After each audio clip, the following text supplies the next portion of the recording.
So what happened, I went into a very dark moment of my life. For like 10 years of my life, I was just bitter. I hated men. It's like any man that tried to look at me and think that was attractive, do you know what I would do? I will prove to you, I'll make you fall in love with me and break your heart. That's how I became. But within that space of 10 years, what God did for me is amazing, because I kept getting pregnant. Now, I'd already done one abortion, but I made a promise to God. At the time I was a Catholic, because I grew up as a Catholic. So at the time I promised God I would never kill another child again. I just felt like God wanted to prove if, my promise was real.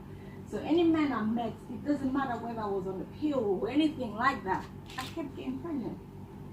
And I thought to myself, that's impossible, that can't be her. But because I feared God so much because of my grandfather, who was a pioneer back in Congo. So he raised me to always fear God and always love people and never doing wrong to people. So I started having my children, but then it was all from different relationships. Again, I'm that child inside. I'm battling fight that nobody's knowing. But then God will speak to me. There were times, just supernatural things that happened to me. And I knew that my life was changing for the better. So I remember after the 3.5 years now, I came out. So I thought, okay, let me now try to start going back to church. And then things are starting, it's like, thank you. It's like my third eye opened in that 3.5 years, because the healings I was getting from inside started to manifest. And I started to read a lot of books, a lot of stories about other people that have gone through what I've gone through and what they've done and how they've turned, to God for it. So I did that. But when I came out now, wanting to start going to churches, it was very hard because people didn't understand it, and I realized that what I had known spiritually was different to what churches was actually bringing out there. So church folks started to really rebuke me, looking at me like, oh, you have 4 kids for 4 different men, what's that all about? But they don't understand that there was an issue and challenge that I was going through, that I've come out of it. But because I've already built a personal relationship with God, and that is what carried me to be where I am today. So I have written 4 series of walking with God as a single mother. I have written books about an identity, and there's an upcoming book. And this particular upcoming book is everything I've experienced in that 3.5 years. And the book is called A Woman Like Me. And this book is not coming out until the 27th of October. Now, it's a leap of faith, because I realize I can't hide. And I realize there could be other women out there. Their case may not be rape. Their case could be anything. Domestic violence, or, any form of abuse is abuse. So this book is actually written to help women, to make women understand we're not here just to bear children. We're not here just to be wives. We're not here just to cook in the kitchen and take order from a male who once was a boy of a woman. I don't know if you're understanding what I'm saying. Every male has been raised by a woman. When he leaves the mother's home, he comes to the wife. You are to educate him for the next stage of his life. And this is what this book is going to talk about. Because there's a lot of things we misinterpret about who we are. How you speak to your young girls will affect them when they grow up. If you let them to fear men, they will think all men are superior. And I'm not saying this for us to disrespect men. No. If anything, this should cause us to respect them even more. Because we know that they will always need a woman because they came from a woman. So it's very important to understand where you stand as a woman.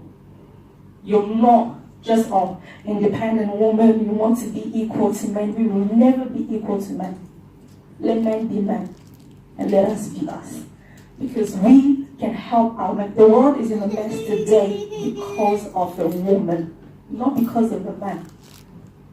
And there's so much I'm talking, and some of the things I talk is not the experience that I've experienced, but it's what I've seen in the people and clients that I've had. So many things, where we are coming from. Our fathers, our mothers, our aunties and uncles, they've taught us what they thought. Some of them have taught us their fear. You see? Because if you're doing something and they tell you will never be able to do that because they wish they could do what you're doing. So it is very important for the next stages of our life to support men. But how we support men is to know who we are as a woman. Yes, I was raped. Yes, I went through the hardest things. And yes, men have done me wrong. But the bottom line is I stood my ground. I put my foot down. And every man that's ever done me wrong, I'm very much in my life. And they are like my biggest fan right now. Why? I respect myself. Because when you have a child with a person, even if you're with them or not with them, insulting them is insulting yourself. Because you've had a child with that person. So there are ways that women conduct themselves that is actually making the society worse. I'm not saying this to belittle us, but silence sometimes speaks louder than anything. So this is what I teach women. Take back your power. Your power is in shutting your mouth down. Not always speaking when you feel you have the right to speak. Because sometimes that's not the right time to speak. We need to help our men to get back. Because what the mother teaches them is not what the wife should be teaching them. So it's very important. And also in relationship, in marriages, you have to look at your husband to see the kind of home he was brought up from.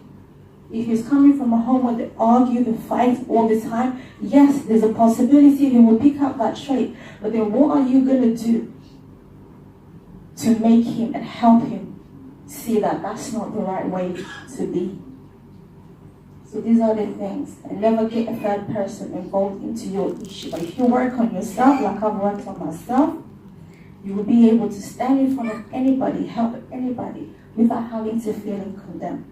So see, the world really is a better place. It really is a nice place. It really is a loving place, and everybody is really nice. But the only challenge is we don't take time to check ourselves. We don't take time to see that, you know what, maybe I have the issue.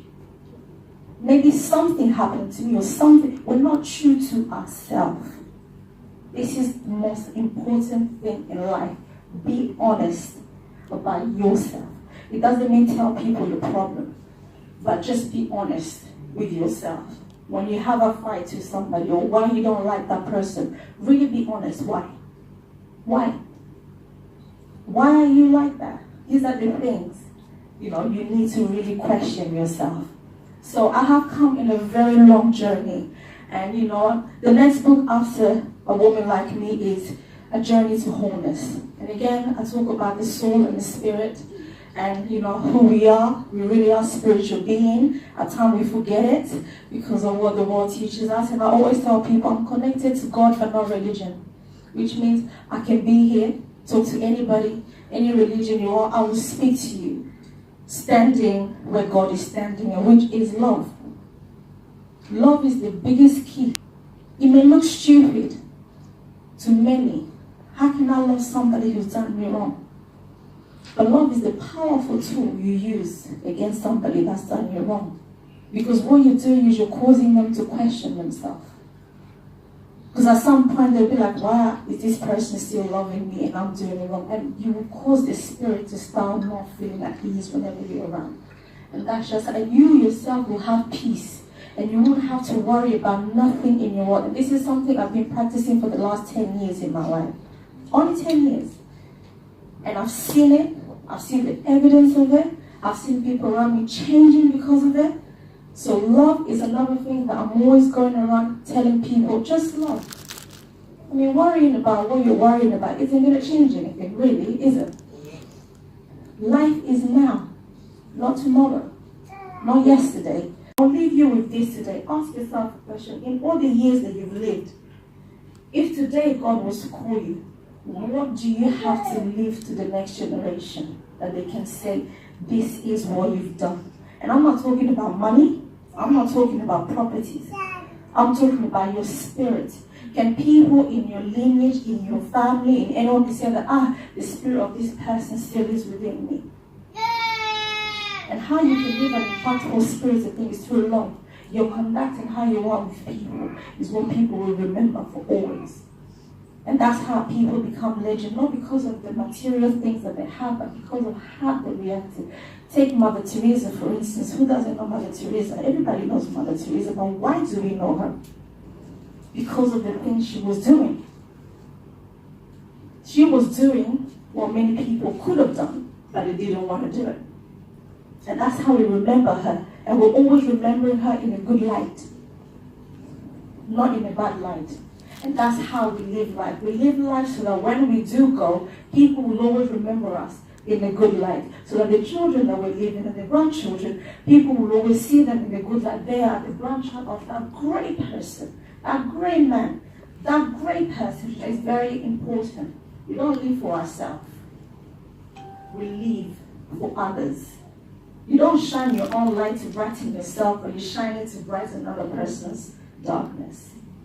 So it's very important. If you are the light and you're standing in the light, you can't really see yourself unless you're in the dark. So if you are the light and you walk into somebody's life who is in the dark, guess what will happen? You shine their life. So go home and really consider and really think deeper. You are a woman, you are great, you carry greater light because you give birth to children. You can do so much in the world, but just choose to love always. Thank you.